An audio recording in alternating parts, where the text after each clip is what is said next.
Okay, so all these undocumented special techniques that I've been showing you that Spark can do one by one, okay, let's see now whether Spark can do all those things together while it functions as the centerpiece of our MIDI studio, so to speak. Okay, so the way we've got it set up is the Spark hardware is plugged in. We've got the MIDI out from the master keyboard feeding into the MIDI input on the back of the Spark. And then we've got the MIDI out on the back of the Spark feeding off to the drum station representing our external hardware chain. So the Spark hardware unit is functioning as our MIDI in out centerpiece of our studio. And then over on the computer, I'm not going to screen capture for this, we have our host sequencer running. So boot up your host sequencer first, okay, and then we are running Spark standalone. We're still not running it as a plugin, okay, so run Spark standalone. And we want to set the Spark up exactly how we set it up in the previous chapter for triggering hardware and software when we showed it doing them individually. We have the same project loaded where the instrument pads are empty and we've set them to general MIDI notes. We've done all that, okay. That's all you need to do with Spark, and it doesn't need to be visible, it just needs to be open so we can drag it off screen. Okay, now if you're using any other host sequencer than Logic, you're ready to go. But if you're using Logic, we have to do that clicks and ports environment fix. So do that, and that is shown in the previous chapter where we show Spark triggering third-party software. Okay, and the other thing, of course, is if you're on a Mac, you have to do the IAC driver fix, whatever your sequencer is. Okay, and we show that in a previous chapter at the beginning. So do all that, and then we're ready to go. Okay, I've got the same 3 tracks on Logic that I had before. I've got the software EXS Indie kit, I've got the Logic bass instrument, and I've got an external MIDI track. Okay, so we'll choose the software drum track first. That's the EXS acoustic kit. Well, let's see if it's all working. Okay, we should be able to trigger it from Spark. Yep, all 16 pads work, and of course we can play it from the master keys as well. That's all working.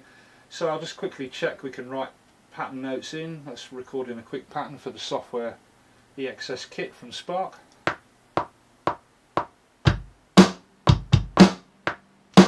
There we are, little bass and snare thing. Okay, I'll just put a hi-hat over that just to check. Yeah, it's all working. And of course you can still do the same thing as you did before. We can also write notes in for our software drums from the master keys, of course. So I'll put a cowbell pattern in quickly.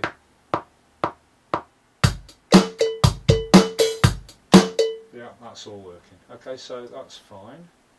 We can still use Spark to record patterns for our favourite third-party drums, and our master keyboard's working as well, of course. There's the pattern. Okay, so that was recorded in from Spark for our third-party software drums, our EXS kit. Next we choose the bass synth.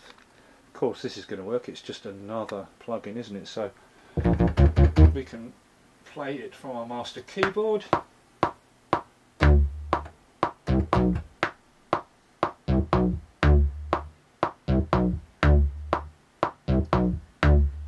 Yeah, that's all recorded in fine from the master keyboard.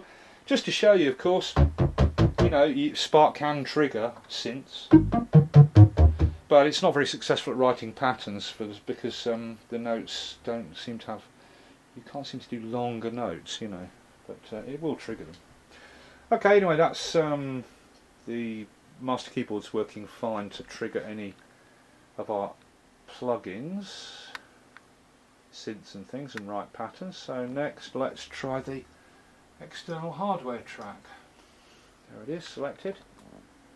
External MIDI track. We should be triggering the drum station now here.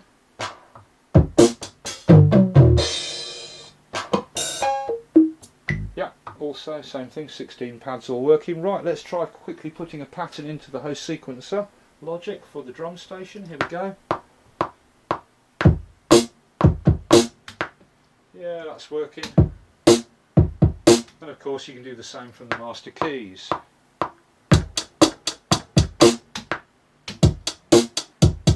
Yeah, so that's all working as well. And there is the resulting pattern just recorded in from Spark and from the master keys, the little white pattern triggering the drum station. So that's all working as well. Let's just rub out those 3 patterns, unmute the tracks, and I'll choose the software instrument track again at the top. We've got the software instrument track for the drums. The acoustic kit is selected again. Back to our hardware. Okay, final thing to check is, can we write to Spark's pattern sequencer the same as we could before? First, for the software drums, let's just erase pattern A1. Okay, now at this point, the thing to remember is Spark is running in the background. It's running standalone. Okay, we've got it set up with a special project where the pads are all empty and don't make a noise. But if you set the Spark audio output to your ASIO sound card the same as your host sequencer, if either instrument, the Spark or your host sequencer, makes a noise, you're going to hear both on your monitors. So although the Spark pads are empty, we still have the Spark metronome, so we can hear that and hear the software in our host sequencer that's being triggered. Okay, so we put the metronome on. Let's put a beat in for all the third-party software drums. Here we go. 2, 3, 4. It's such a nice way to write this. Yeah, all working fantastic. So we can still write patterns to Spark for our third-party software drums. And let's choose the external MIDI track for the drum station. Back to the hardware. We should be able to write a pattern for that into Spark as well. Clear the pattern. Rightio, I'll use TR sequencing for the kick. Let's put the kick in. There we go. Take the Spark metronome off. I'll put in the open hat.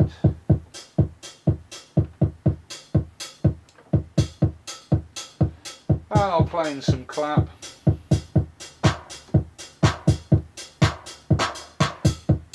Yeah, all working. Brilliant. So there you go. It all works. Now one thing I want you to note here is there is a little bug if you're using Logic. This is probably a Logic problem.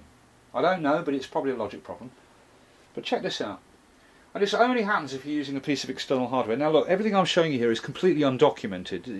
You know, Arturia don't recommend that you use Spark this way, and there's nothing Arturia have got on their website telling you to use Spark this way. These are undocumented things that it does, but very useful things that just gives, you know, makes Spark a more useful product. But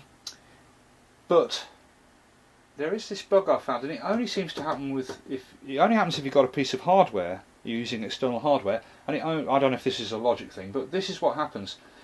You only notice it if you start to try to use Spark's internal sequencer when we're running this kind of setup, and when you do, you might find that all the function buttons send out a note. All of them, pattern and bank buttons, the TR buttons, the arrow buttons, accent and erase, every single button on Spark, even the big alpha rotary and the transport, they're all sending out this note F-1. But the thing that's odd about it is if you look at the transport bar down at the bottom of Logic where it says no in, no out, that's the MIDI in-out indicator. Now if I press C1 on my master keyboard, there's a C1 note coming into Logic. You see it at the input, the top bit. The bottom still says no out, that's the output. So there's a MIDI note coming in to Logic. But when we press one of the function buttons on Spark, we see the F-1 note, but it's not getting into the input of the sequencer. So this note will never find its way into your sequencer input and get recorded. But what's happening is, or what seems to be happening is, and I don't know if it's a Logic bug, but what seems to be happening is, if you use a piece of hardware in this undocumented way, external hardware, when you go to use the Spark function buttons, they're all sending out F-1, and each button sends it out at a different velocity, and that note seems to be going up the USB lead from Spark into Logic and bouncing straight to the Logic output, then coming straight back down the USB lead and bouncing out of the MIDI output on the back of Spark and triggering any hardware that happens to be on the same channel. And in this case it's triggering the 808 bass drum on my drum station, so to fix that I just turn that instrument down. No more problem. So if you do get this thing where you start to use these buttons in this unorthodox setup and you hear a sound being made and you're using external hardware, then it's one of the bits of external hardware is responding. So you've either got to change that instrument's MIDI channel, or do something to make sure that the note F-1 isn't triggering. Okay, there you go. It's just a little extra in case you get that problem with Logic. I've got a feeling it's more of a Logic thing, but why would Spark be sending out this note anyway? So there is a problem with Spark as well. I mean, it shouldn't be sending out F-1 on all these buttons, should it? I don't think so. Okay, so there you go. Okay, that's the end of that then. And we've shown that Spark can do all these wonderful extras, undocumented extras. And the thing to remember is that it's so much nicer to write patterns into Spark's sequencer than it is to your host favourite sequencer. So it's really nice to use the Spark pattern sequencer as a scratch pad to get ideas together, because it's really great for jamming beats together. But the thing to remember is that every pattern we create in Spark's internal sequencer for our favourite external hardware or software drums, all those patterns we write into Spark's sequencer, we can save them with the Spark project, and then any time in the future we just open our host sequencer, open Spark, and we can export those previously created patterns out of Spark as MIDI files, drop them into our host sequencer and build arrangements out of those patterns that we created previously. So yeah, great.